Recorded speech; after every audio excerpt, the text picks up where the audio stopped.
Excellent. Hopefully you can hear me. So, today's task is not hunting related. It's transportation related. I have a vehicle that is in need of some repairs, has been for some time, and trying to get on it. So I'll explain more momentarily. Now, if I was really good at editing, I would give you some kind of like, super cool montage of all the things. But this here, boys and girls, is a 2005 Subaru Impreza WRX STI. I don't know. I guess that says STI, so that's something. There she is, in 6-speed manual and all that good fun jazz. And, oh look, floor mats. STI floor mats and the whole 9 yards. So I've owned this since it was new. Drove it off the lot in 2005, going on 16 years ago. And I have some work I need to do on it. And there is the engine. So recently, in fact, I'm going to need to get the support bar up here so I can film. Okay, so what I have to do here is a host of things. So I recently, a couple months back, had a radiator leak. And, well, I believed I had a radiator leak. I could see down behind that fan right there, I could see fluid running down the surface of it and then collecting on the ground. So I thought, well, clearly it's got some kind of leak, probably at the top reservoir on the radiator. It's leaking, it's running down.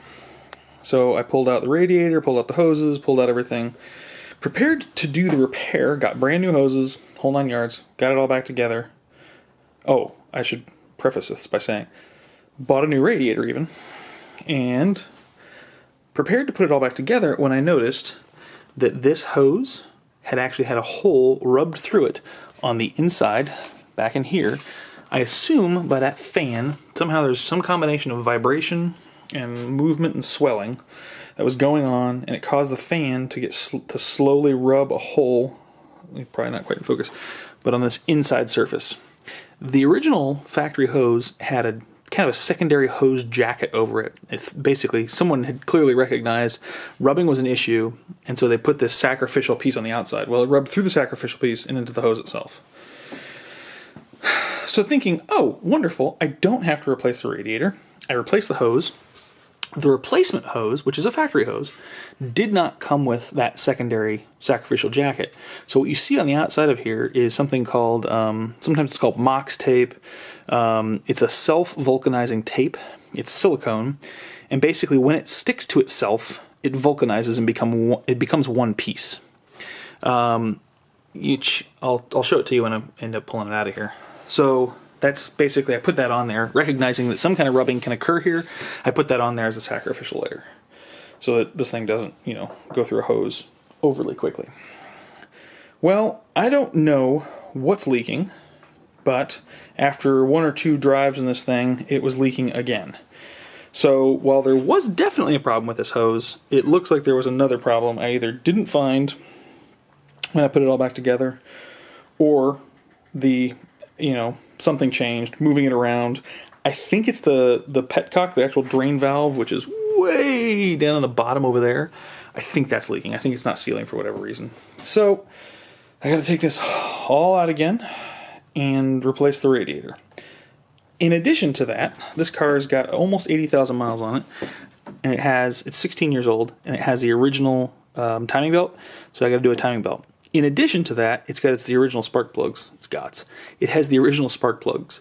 So the scope of this repair, which is not all going to get done today, is radiator, timing belt, plugs, which are probably more like right there. And then, yeah, so that's the plan, and we're going to start cracking. All right, well, first step in this process is going to be getting the battery out. Let's see if we can get this thing adjusted reasonably well. And so we'll start making some progress on that.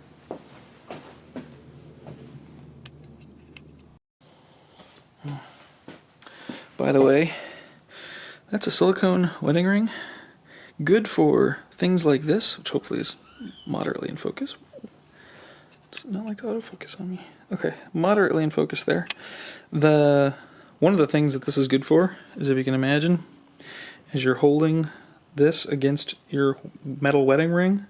If the other side touches something metal and it's on the positive terminal and you ground this wrench, you can find yourself with a smoldering wedding ring in really short order, which does not do good things to your hands. So, other than the many other values of not having to worry about catching this on anything, is when you're working on electrical things, it's a great thing to have.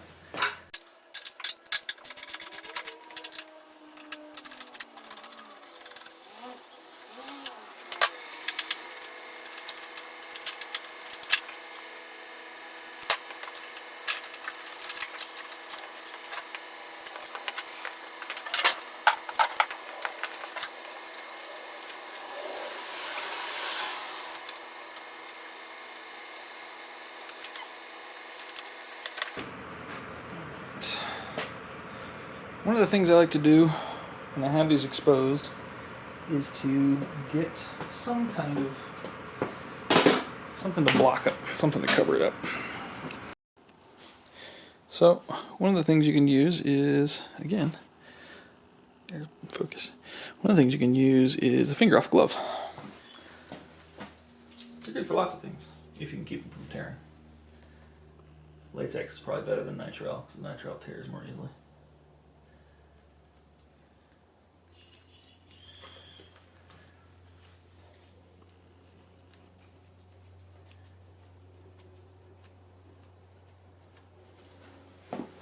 It's got teats.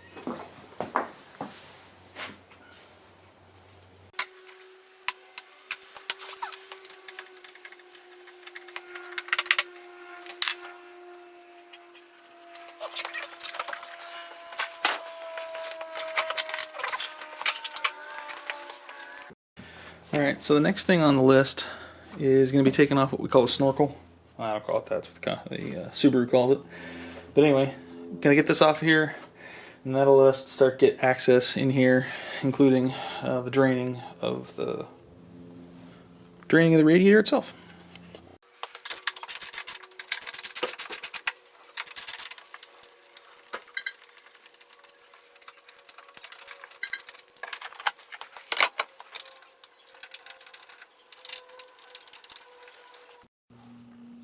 Okay, so some of the next things I gotta figure out how to do is get down into the bottom of here and drain this fella without hopefully making too big disasters of a mess. So I neglected to think about a step in this process. I gotta take this kind of skid pan off the bottom of here. So the good news about owning the same car, working on it for 16 years, is you know the wrench sizes pretty quickly.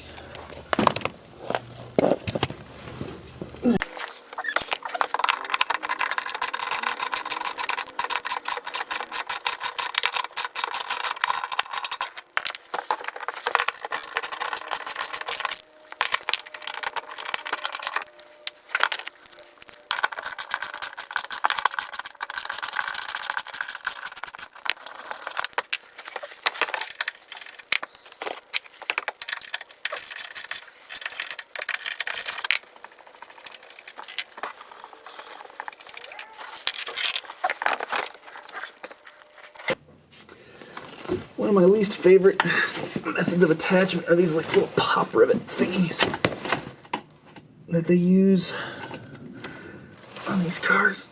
I'm not even sure you can see where I'm working over here, but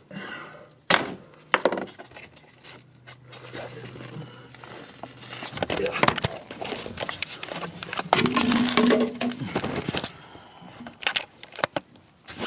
That's some good stuff right there. On video. Oops. Okay. Let's see if you can see what I'm even doing up here. There is a little piece right here, which you guys can't see. Can't really do this one-handed, but maybe I can. Apparently there's a tool for doing this. it's a two-piece little rivet, which if it's got any load on it, which it will once you start to separate the two. Here it is. So it's this little two-piece deal, and basically you got to pull the middle out, but only part way, because if you pull it all the way out, it'll stick. But if you push it all the way in, it'll stick. But once you pull it part way out, it starts to, usually the weight of whatever it's holding in starts to kind of jam it. So it's this real kind of ballet of getting this thing out of there. So I got one more of those to take off, and then this whole panel should drop.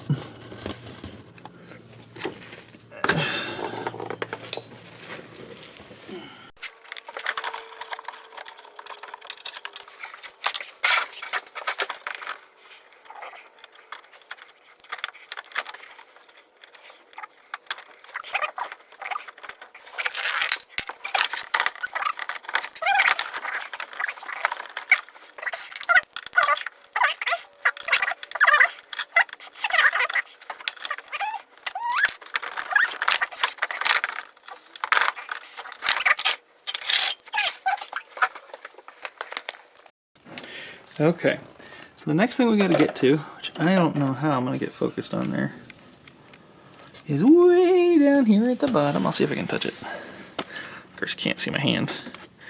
Down there in the dark, there is a valve. There is a little petcock, which is basically a little thing down there. I had a flashlight I can show you.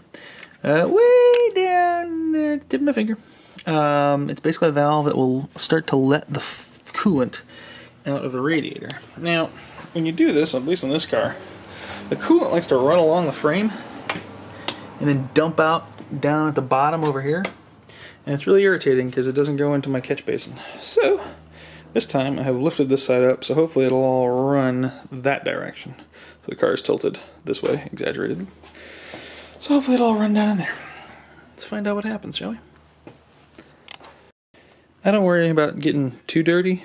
It's not the dirt or the grease that really bothers me. Well, maybe the more the dirt. But these chemicals can be kind of gross. So I don't really want to get this coolant on my person.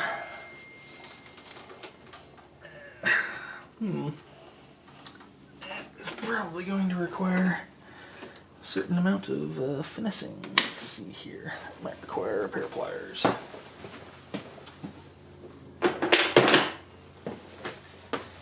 The angle that I'm going to come in at it.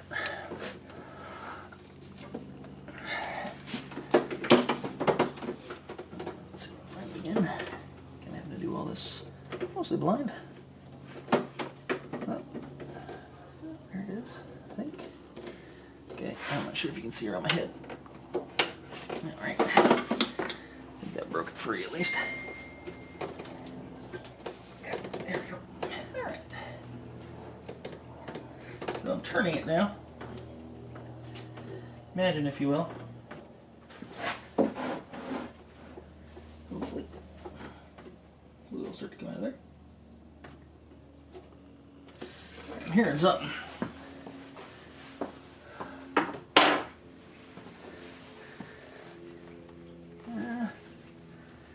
Not seeing anything as of yet, but this might be assisted. Oh, yeah, there we go. So, need to let some air in it. Basically, it was just cavitating without it.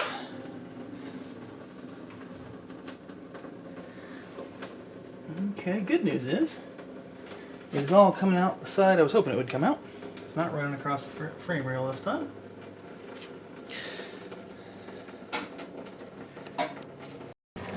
So, running into my catch pan here. And kind of see it running down. You can kind of see the glint off of it. There it goes. So, now we wait until it all finishes draining.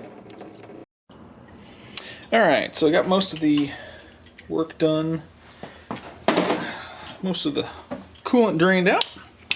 So now I gotta get in here and take off some of these other hoses. So let's see if you can see it from here. There's an upper reservoir in the system for the turbo, And so some of these lines come down here, so I have to disconnect them from down here because they attach to the radiator there. So this one comes off the radiator directly. And let's see if we got it all drained out. Most of it. And I had tried before taking this one off with no success. When I did this the last time, I actually had to take off the hard line that runs all the way over to the overflow tank, which actually, yeah, you can see over there. So, we'll start doing some of that. I'm going to take, there's a support clip here for the hose that goes on power steering. So we'll get that taken care of. And then I got some more screws to take out here. Let's see. I think it's 10 millimeter.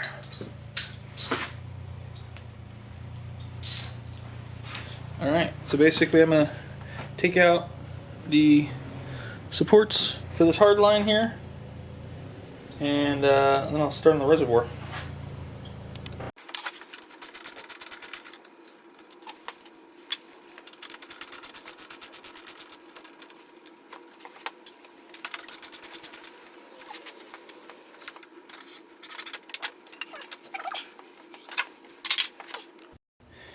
Alright, so the next step, this thing actually doesn't bolt in. It has a little button back here I push and then pull it forward, and then basically it tilts right out. And so then there's the reservoir. It comes out pretty easy when you know what to push. And so just gotta dump this into our catch basin. Okay, so the next major item here is going to be removing that upper hose. It's this one right here.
Okay, so the next order of business is I gotta get this thing disconnected from its anchors.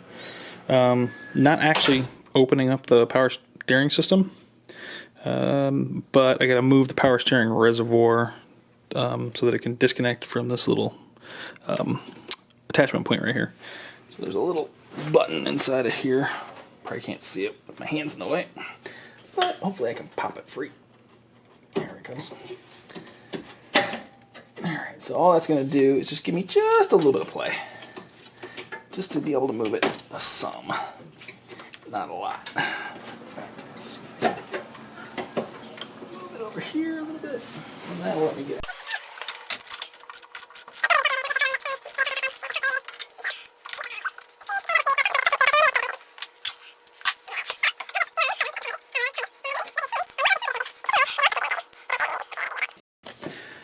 Alrighty, so that connector ratcha, which I will attempt to do the zooming into. I'm really good with the camera. So basically I got to disconnect that connector. I guess I got to do a disconnector.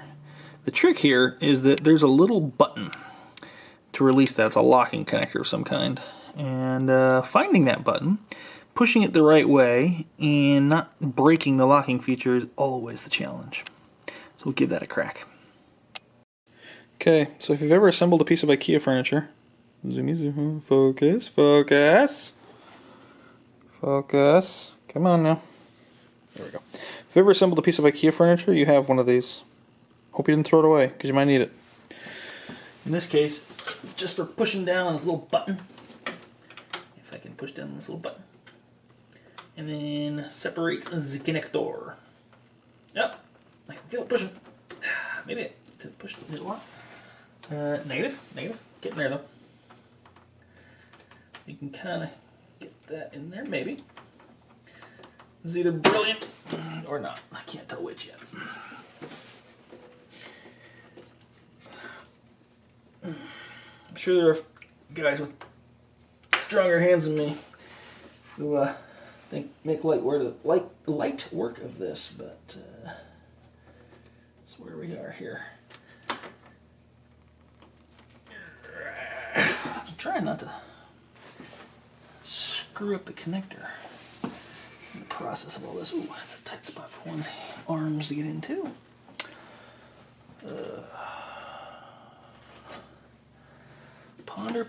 Ponder some more. It's one of those things, once it comes out, you're always like, why was that so hard? But until then, oh, see? My tool went into the bucket of coolant. At least I had the bucket there.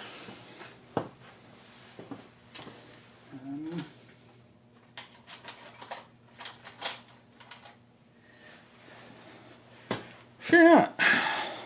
Probably from some other cheap piece of, particle board furniture.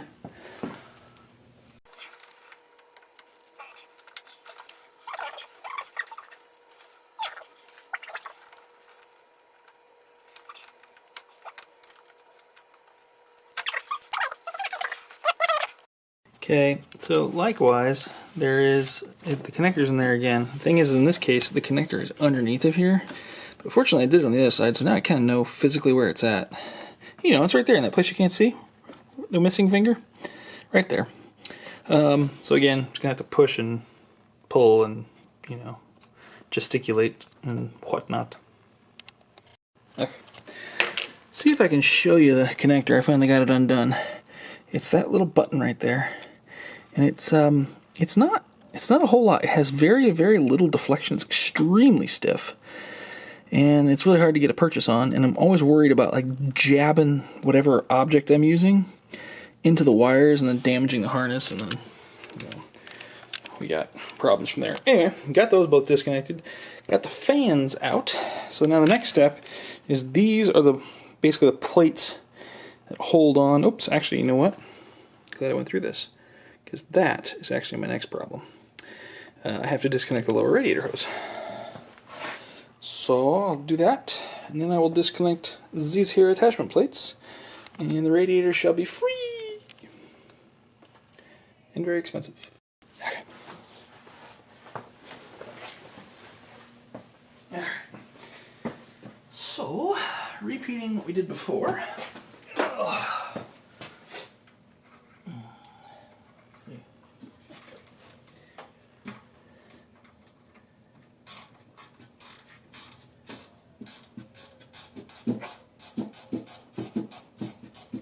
Loosening the upper connection point here.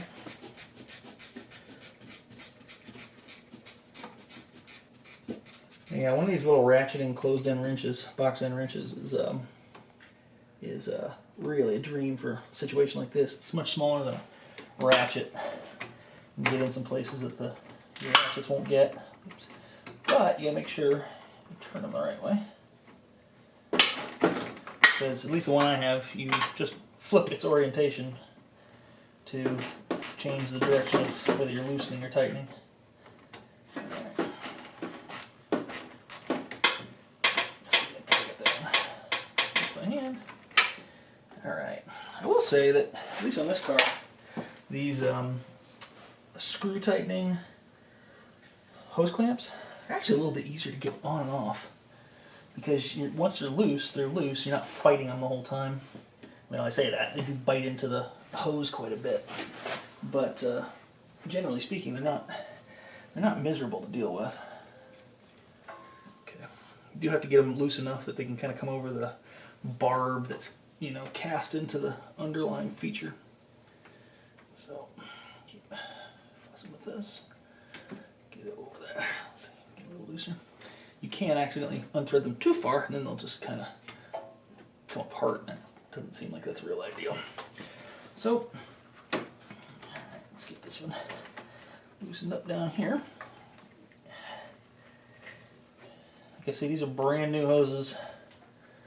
I think there's probably 20 minutes of run time.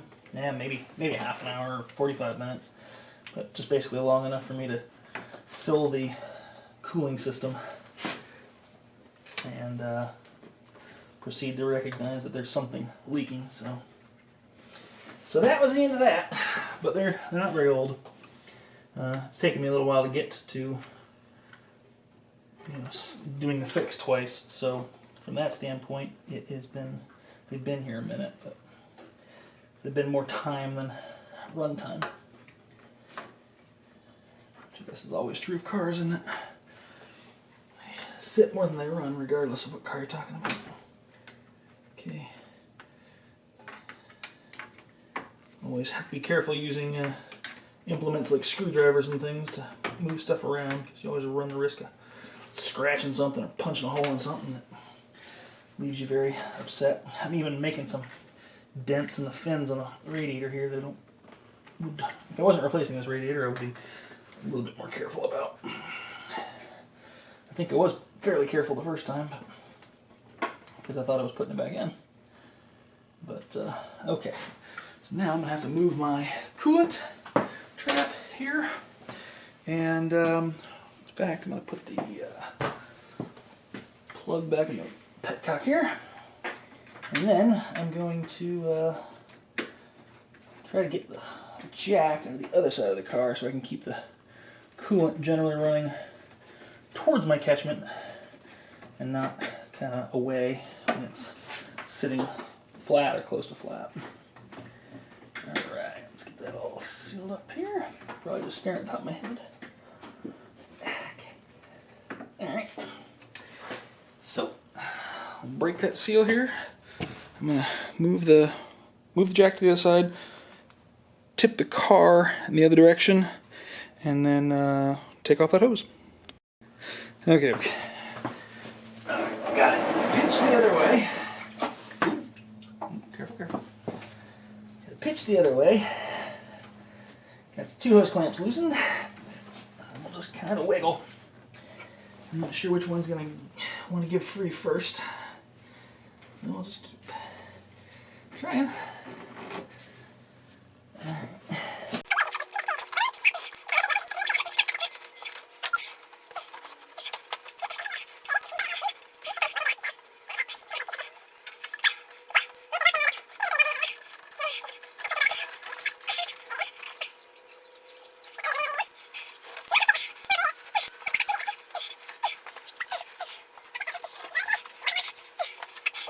Alright, so I've got that. I'm trying to lose that hose.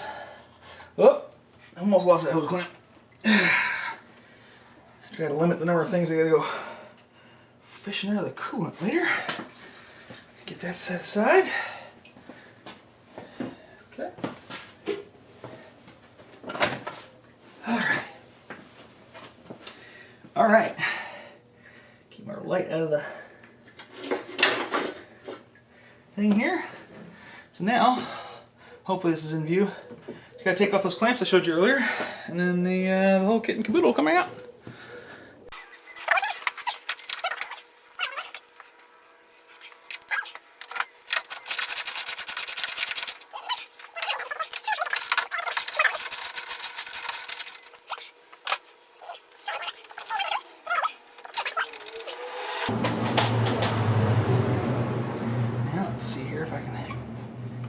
Lifted off of its little... Oh, yep, there's some more coolant at the bottom. So you kind of tip this and let it drain for a moment. Now, if this were the point at which if all I was doing was replacing the radiator, I would basically just do everything I did in more or less in reverse, to what degree possible. Unfortunately, as I've mentioned, I guess, fortunately or unfortunately, I have a lot more than that to do. So, while I will be replacing the radiator, there will be a number of other things. And so I will be starting on those at least in part today. Try not to pour that coolant anywhere else. I think coolant is not good for paint, if I recall correctly, so take care when you're dealing with it not to get it on painted surfaces that you want to, you know, stay paint. So the next thing I'm going to do is I'm going to remove these two belts while we're here. Nothing wrong with the belts, actually they're brand new. I replaced them when I got in here before, but I got to get further down in here. So at some point we'll need to get in there properly and deal with all that. So anyway, get these belts pulled off. Next.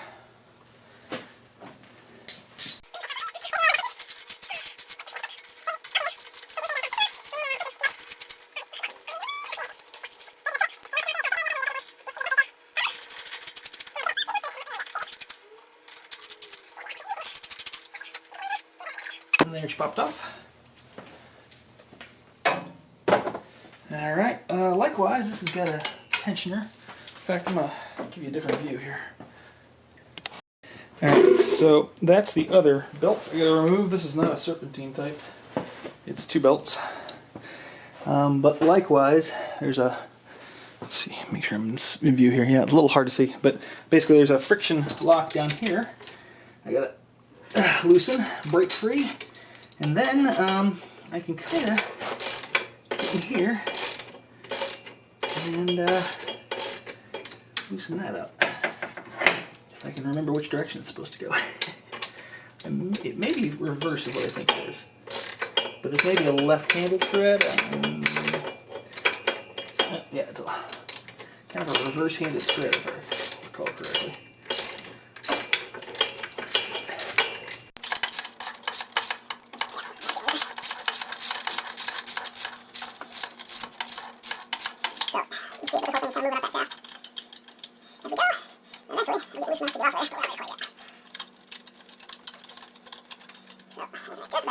Amazing how these things just don't quite line up, which is, you know, kind of by design, of course. You don't want those things flopping off and out, but without enough tension they'll slip. So they might be staying in a groove, but they won't necessarily apply any force enough to actually drive the various things that need to be driven. Okay, so we got all that off. This may screw those back in so loose enough to fall out. We may be at a stopping point for today. Sunday afternoon and almost dinner time with family, so I think this might be where we pause it for today. Some of the next steps are probably going to be figuring out how to, let's see here, I'm going to get you over a little bit. Other way. Okay, so over here, I got to figure out this hard line situation. It's going to become an increasing kind of problem for me as I go, so I'm going to have to see what it's going to take to disentangle that hard line from that soft line, hopefully without tearing up the soft line. Otherwise I'll be purchasing a new one, which is not currently part of the plan. So if I can avoid it, I'd like to. In any event, so got to get that out of the way, and then again I gotta have this reservoir over here. Technically I don't think I'm going to need to remove it. I really don't want to, because it's going to kind of cause me a fair bit of heartache if I do. I have to move it to get the radiator out a little bit, or at least get the fan housing off of it. But I'd prefer not to have to do any more than that. And so if I can avoid that, I will. What else? So I guess after that, yeah, so I'll have these up and out of the way. I'll have to take this belt tensioner off. Then basically the next thing that's going to come off of here is the pulley, the crank pulley. And then we're going to start to actually get into these plastic housings which cover up the timing belt. And the timing belt's going to have to, then we'll do the timing belt replacement, which will be a little bit of, it's a little bit of a trick. I've not done it on the dual overhead cam model. I've done it on a single overhead cam and an Outback. Not terrible, kind of a long day to get it done. Won't get this one done in a day. I have the kit, so we'll kind of work through that and figure out what it needs and what it doesn't need, and if there's any parts that are goofed up along the way, we'll deal with those as they come.